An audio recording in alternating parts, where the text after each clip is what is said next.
दोस्तों, मैं एपी विश्वकर्मा अपने चैनल पे आपका यूट्यूब मंच पर आपको स्वागत करता हूं। दोस्तों, अगर आप किसी फार्मा कंपनी में एज अ मेडिकल रिप्रेजेंटेटिव काम करते हैं और चाहते हैं कि उसमें सफलता मिले, आपको ट्रेमेंडस सक्सेस मिले, तो दोस्तों आप मान के चलिए कि जितने भी लोग मेडिकल रैप का काम करते हैं वो आप सब सफल नहीं होते हैं।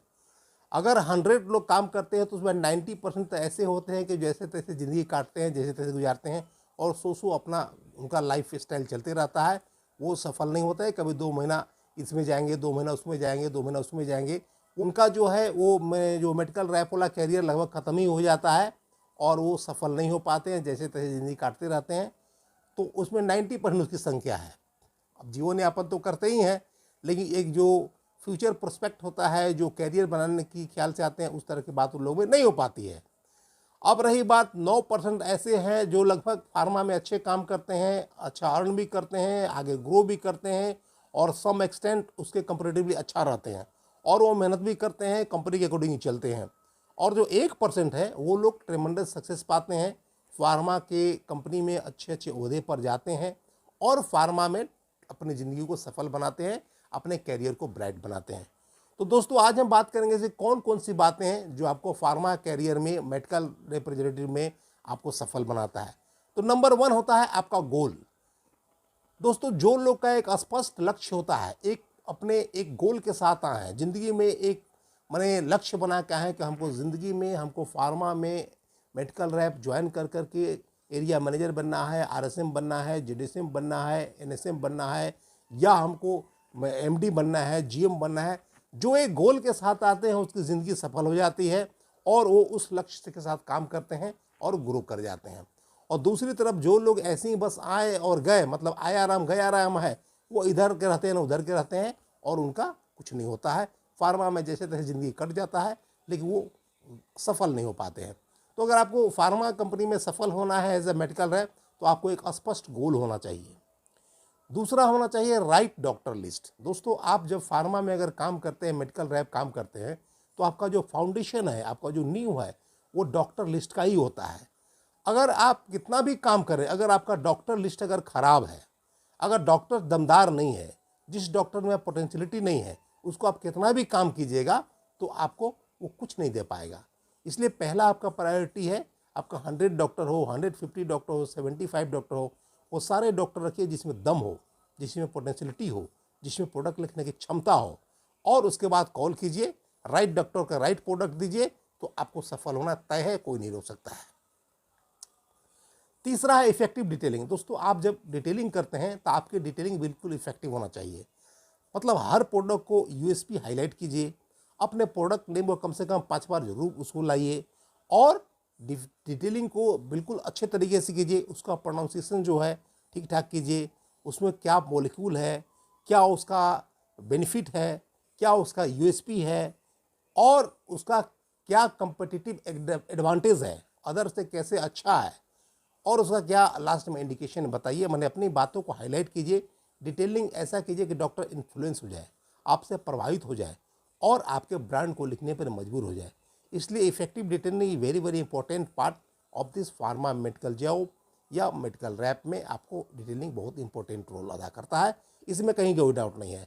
चाहे आप कितना भी साल से काम करते हैं, आप डिटेलिंग को डेली प्रैक्टिस करें, आप डिटेलिंग को डेली एक बार 10 मिनट के लिए देखें, उसको डेली अपना प्रोनाउंसिएशन सही रखें और डेली कुछ ना कुछ प्रैक्टिस करें। आपका ये पार्ट ऑफ लाइफ है, पार्ट ऑफ जॉब है, इसको आप इनकार नहीं कर सकते हैं। और चौथा होता है कि प्रिस्क्रिप्शन का डिमांड। आप सारी बात कर लिए, आप यूएसपी हाईलाइट कर लिए, उसके इंडिकेशन बता दिए, मॉलिक्यूल बता दिए या कंपेटिटिव एडवांटेज बता दिए, लेकिन उसको आप डिमांड नहीं कीजिएगा। दोस्तों, कहा जाता है कि जो बच्चा रोता नहीं उसको दूध भी नहीं मिलता है, जो बच्चा रोता है उसी को दूध भी मिलता है। इसलिए आप जब तक डॉक्टर के पास डिमांड नहीं करिएगा, अपनी बातों को जोरदार तरह से रखिएगा नहीं, उसके डिमांडिंग एटीट्यूड नहीं रखिएगा, आपको कोई प्रिस्क्रिप्शन नहीं मिलने जा रहा है। इसलिए डॉक्टर को स्ट्रॉन्ग डिमांड कीजिए कि हमको प्रिस्क्रिप्शन चाहिए, हमको डेली 1 प्रिस्क्रिप्शन चाहिए इस प्रोडक्ट में, हमको डेली 2 प्रिस्क्रिप्शन चाहिए। आपका जिस तरह के रिक्वायरमेंट है, आप स्ट्रॉन्ग डिमांड कीजिए प्रिस्क्रिप्शन के लिए, तभी आपका डिटेलिंग का महत्व है या आपका काम का वैल्यू है। क्योंकि प्रिस्क्रिप्शन का डिमांड नहीं कीजिएगा तो आपको कुछ नहीं मिलने जा रहा है, ये आप गांठ बांध के रख लीजिए। और नंबर 5 है आरसीपीए। आप जरूर जब भी आप जाते हैं डॉक्टर के पास तो रिटेल केमिस्ट प्रिस्क्रिप्शन ऑडिट, मैंने आपको अंधेरे में तीर नहीं मारना है। जब भी आप जाते हैं तो प्रॉपर RCPA करके ही जाइए। मतलब डॉक्टर कौन सा प्रोडक्ट लिखते हैं, इनकी कितनी कैपेसिटी है, डॉक्टर प्रोडक्ट क्यों लिखते हैं, क्या इनका रिलेशन है, माने बहुत तरह की बातें हो सकती हैं। आप मेरा कहने का मतलब समझ रहे हैं। तो आप प्रॉपर RCPA करके ही डॉक्टर को विजिट कीजिए, तभी आपका फ्रूटफुल होगा। अंधेरे में तीर मारने का प्रयास न करें। तो आपको प्रॉपर RCPA करना is very very important part of this medical trap या फार्मा प्रोफेशन। और छठा है आपका POB, माने पर्सनल ऑर्डर बुकिंग। दोस्तों आज के डेट में POB एक बहुत इंपॉर्टेंट मायने रखता है। इसलिए मायने रखता है कि अगर आप डॉक्टर के पास कितना भी अपनी बातों को रख दीजिएगा, स्ट्रॉन्ग डिमांड कर लीजिएगा, इफेक्टिव डिटेलिंग कर लीजिएगा, लेकिन अगर डॉक्टर लिख दे, अगर प्रोडक्ट वहाँ अवेलेबल नहीं है, तो आपका दोबारा पेन पे चढ़ना मुश्किल है। इसलिए आपको जब भी डॉक्टर से कोई एश्योरेंस मिले, जब भी कोई भरोसा मिले, जैसे कुछ ग्रीन सिग्नल मिले, आप सामने वाला केमिस्ट है, आप ज़्यादा नहीं 5 पत्ता ही रखिए, 2 पत्ता ही रखिए, 1 डब्बा ही रखिए, बट वहाँ POB करके availability is very very important in this pharma profession to get success in MR job, medical rep का जॉब है। तो POB करना आपको ज़रूरी है। वो पहले का ज़माना गया कि आप करके निकल गए और केमिस्ट जो ढूंढ ढांड ला कर बेच दिया। अब जो रहता है वही बिकता है। कहा जाता है जो दिखता है वही बिकता है। इसलिए आपको POB करना ज़रूरी है और इम्पोर्टेंट पार्ट है मेडिकल लाइन में या फार्मा प्रोफेशन में या मेडिकल का जो जॉब है, MR का जॉब में इम्पोर्टेंट पार्ट है। नंबर 7 है टाइमली रिपोर्टिंग। दोस्तों आपको जो भी रिपोर्ट रिटर्न्स है, चाहे डेली कॉल हो, चाहे टूर प्रोग्राम हो, चाहे एक्सपेंस रिपोर्ट हो या कोई कंपनी का फीडबैक हो, इस तरह की जो भी बातें होती हैं उसको टाइमली भेजिए। हर कंपनी का कोई ना कोई डेडलाइन होता है, एक समय सीमा होता है कि इसके अंतर्गत भेजना है।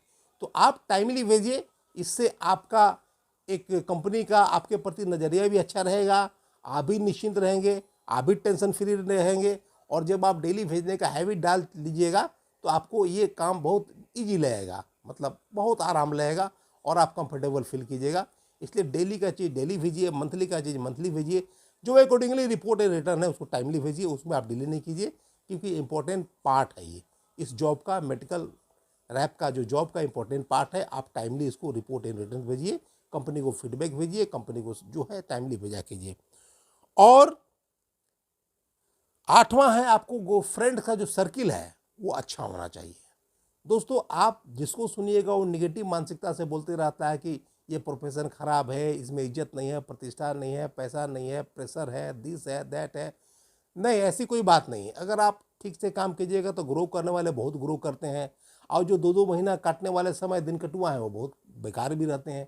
इसलिए आपका फ्रेंड का सर्किल ऐसा होना चाहिए जो पॉजिटिव थॉट वाला हो, जो ग्रोइंग हो, जिसकी सोच अच्छा हो, जो आगे बढ़ने के लिए चाहत रखता हो, जो पॉजिटिव वे में काम करता हो, और जो कम से कम नशेड़ी गजेड़ी भंगेड़ी ना हो, मतलब जो एडिक्शन फेडिक्शन से दूर रहता है, उस तरह का आप दोस्त रखिए तो आपको अच्छा रहेगा। जो बुरी संगत में न रहे उससे आप दोस्ती रखिएगा तो आप ग्रो कीजिएगा, नहीं तो आपकी कैरियर बर्बाद हो जाएगी, आपका लाइफ बर्बाद हो जाएगा। तो आपका फ्रेंड का जो सर्किल है वो अच्छा होना चाहिए, आप मान के चलिए। 9वां है आपको इंसेंटिव अर्न करना चाहिए। दोस्तों हर कंपनी का आपका वैल्यू वाइज और प्रोडक्ट वाइज भी इंसेंटिव होता है। मान के चलिए करीब करीब 5% का इंसेंटिव आपको हर कंपनी ऑलमोस्ट देती ही देती है वैल्यू वाइज, और ये ईयरली, हाफ ईयरली, एनुअली करके या प्रोडक्ट वाइज करके करीब करीब 5% का इंसेंटिव आपको हर कंपनी ऑफर करती है। तो आपको जिस प्रोडक्ट में इंसेंटिव हो उसमें आप जरूर काम कीजिए। इससे क्या हुआ कि आप फाइनेंशियली साउंड भी रहिएगा, आपको पैसे से आप मजबूत भी रहिएगा। और दूसरा, इंसेंटिव एक तरह से कंपनी का रिवार्ड है, एक कंपनी का एक तरह से सर्टिफिकेट है कि आपने अच्छा काम किया इसलिए आपको इंसेंटिव दिया गया।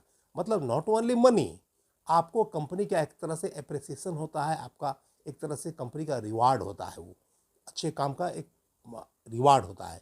इसलिए आपको इंसेंटिव जरूर कमाना चाहिए। ये आपको फ्यूचर में ब्राइट करेगा फ्यूचर को, और आपको आगे करेगा। ये इंसेंटिव जरूर कमाना चाहिए। और नंबर 10 पॉइंट है डिसिप्लिन। दोस्तों ये 9 बातें तभी हो पाएगी जब आप हर काम डिसिप्लिन वे में कीजिएगा। अनुशासन जिंदगी में बहुत ज़रूरी है। चाहे आप फार्मा प्रोफेशन में हो, मार्केटिंग में हो या दुनिया के कोई भी प्रोफेशन में, आपको जब तक डिसिप्लिन नहीं रहेगा, अनुशासन नहीं रहेगा, आपको मैनर नहीं रहेगा बातचीत करने का, आप ग्रो नहीं कर सकते। इसलिए आपका जो भी आपको टारगेट अचीव करना भी एक डिसिप्लिन है। आपको अच्छे से बात करना सीनियर से, चाहे एरिया मैनेजर हो, आरएसएम हो, जेडीसीएम हो, ये भी एक डिसिप्लिन है। टाइमली रिपोर्ट रिटर्न भेजना भी एक डिसिप्लिन है। और अच्छे तरह से काम करना, टाइमली निकलना, आना जाना एक डिसिप्लिन है। तो आपको हर समय जो आदमी डिसिप्लिन वे में काम करते हैं वो ज़िंदगी में बहुत सफल होते हैं, ये मान के चलिए। इसलिए आपको डिसिप्लिन को मेंटेन करना है। ये 10 बातें हैं, इसको अगर आप फिर से हम दोहरा देते हैं, कौन कौन बातें हैं। आपको एक स्पष्ट गोल होना चाहिए, एक राइट कस्टमर होना चाहिए, आपका इफेक्टिव डिटेलिंग होना चाहिए, आपका प्रिस्क्रिप्शन का डिमांड होना चाहिए, आपका आरसीपीए करेक्ट होना चाहिए, आपका जो है पीओबी होना चाहिए, पर्सनल ऑर्डर बुकिंग आपको करना चाहिए, आपको टाइमली रिपोर्ट रिटर्न करना चाहिए, आपका जो है दोस्तों का जो फ्रेंड का सर्किल है वो अच्छा होना चाहिए, आपका इंसेंटिव आपको अर्न करना चाहिए और अल्टीमेटली आपको एक डिसिप्लिन्ड वर्कर होना चाहिए। दोस्तों आज के वीडियो में इतना ही, मिलते हैं अगले वीडियो में। अगर आपकी वीडियो अच्छा लगा तो लाइक करें, शेयर करें, चैनल को सब्सक्राइब करें और once again thanks for watching this video.